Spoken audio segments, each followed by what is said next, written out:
தான்டா, நியாயம்டா, நேர்மைடா, நீதிடா. கலைஞர் கலைஞர் தான்டா. காலம் உள்ளவரை கலைஞர் என்று சொல்லி இருக்கிறார்கள். இந்த உலகம் உள்ளவரை கலைஞரின் புகழ் ஒழித்துக் கொண்டிருக்கும். 1965 ஆண்டிலிருந்து எனக்கு கலைஞருடைய தொடர்பு, அன்பு, நட்பு கிடைத்தது.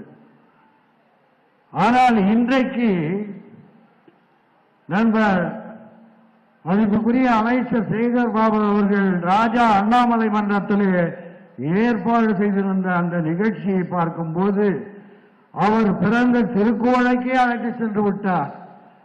அவர் எப்படி அரசியலுக்கு வந்தார், இந்த நாட்டுக்கும் நாட்டு மக்களுக்கும் தமிழர்களுக்கும் என்னென்ன நற்பயன்களை செய்தார் என்பதை மிக அழகாக தெளிவாக ஏற்பாடு செய்த அவருக்கு என்னுடைய நன்றியை தெரிவித்துக் கொள்கின்றேன். நான் அவர்களிடம் ஒரு வேண்டுகோளை வைத்தேன்.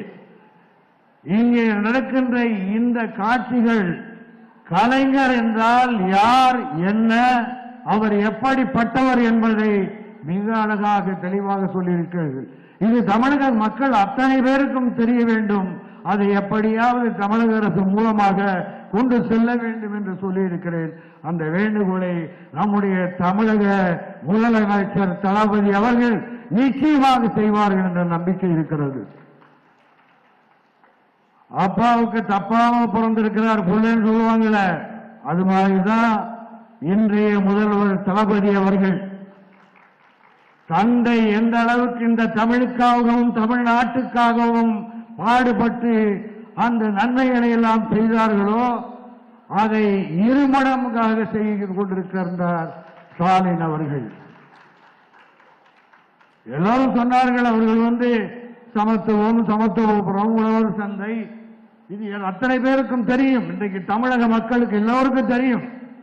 ஆனால் நம்முடைய தமிழகத்திலே முதல்வராக பொறுப்பேற்றிருக்கின்ற தலைவர் தளபதி அவர்கள் இன்றைக்கு அவர் செய்ததை இரட்டிப்பாக காலை உணவு, மகளிருக்கு மாதம் பணம், மகளிருக்கு இலவச பஸ், இன்னும் என்னென்னமோ செஞ்சிட்டு இருக்காரு, சொல்லாதெல்லாம் செஞ்சிட்டு இருக்காரு.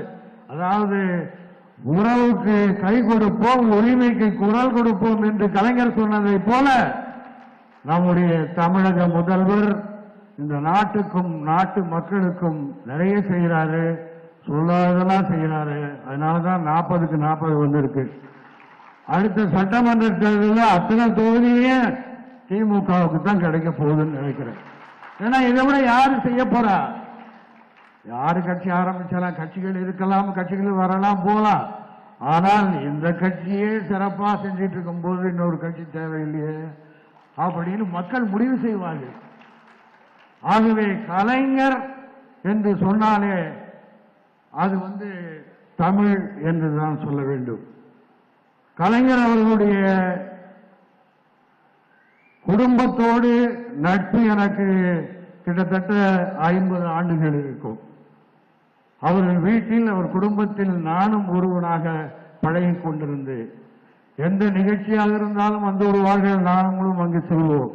அவருடைய புதல்வரும் கோகா முத்து அவர்கள், கோகா அழகிரி அவர்கள், அருமை தளபதி அவர்கள், தமிழ்ச்செல்வன் அவர்கள், தமிழரசு அவர்கள், செல்வி அவர்கள், இன்றைக்கு கனிமொழி அவர்கள், அத்தனை பிள்ளைகளோடும் எனக்கு நல்ல நட்பு உறவு இருக்கிறது.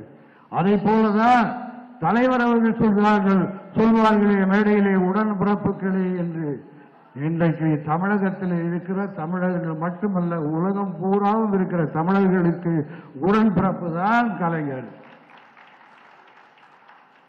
இது வாரிசு அரசியல் கூட பேசிட்டு இருந்தாங்க. வாரிசு அரசியல் இல்ல, உடன்பிறப்பு என்ன, தமிழ் மக்கள் எல்லாம் உடன்பிறப்புகள்.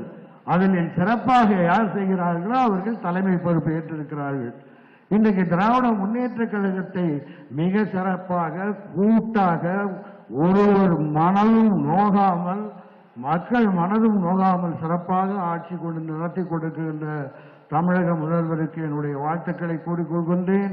அதே போல அந்த தந்தைக்கு பிறந்த உதயநிதி ஸ்டாலின் அவர்களும் இந்த வருங்கால தமிழகத்துக்கு சிறப்பாக செய்வார் என்ற நம்பிக்கை இருக்கிறது.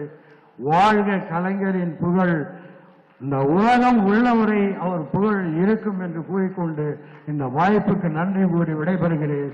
நன்றி, வணக்கம்.